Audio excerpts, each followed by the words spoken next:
అవును, చింతపండు పులిహోర, నిమ్మకాయ పులిహోర తింటూనే ఉంటాం. కానీ ఎప్పుడైనా మామిడికాయ పులిహోర తిన్నారా? అయితే ఈరోజు నేను మామిడికాయ పులిహోర చేయబోతున్నా.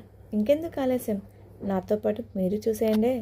మామిడికాయ అయితే ఫస్ట్ కడిగేసుకొని దాని చెక్కు తీసేసి మామిడికాయ అయితే సన్నగా తురిమేసి అయితే పక్కన పెట్టేసుకున్నా. ఇంకా దాని తర్వాత పచ్చి కొబ్బరి ఉంటుంది కదా, దాన్ని కూడా సన్నగా తురిమేసి అయితే పక్కన పెట్టేసుకున్నా. తురిమేసుకున్న మామిడికాయ తురుముని, పచ్చి కొబ్బరిని అన్నం వేసి అయితే బాగా కలుపుకోవాలి.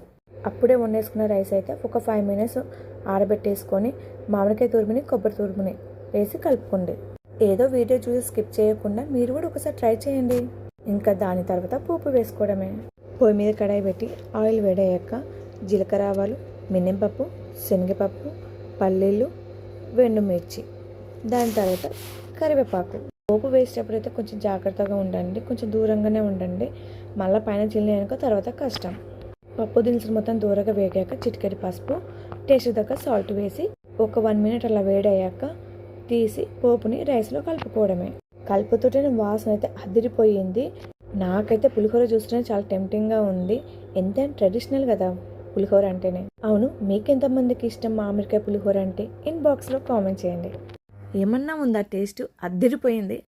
నా మినీ బ్లాగ్ నచ్చితే లైక్ చేసి సబ్స్క్రైబ్ చేసుకోండి.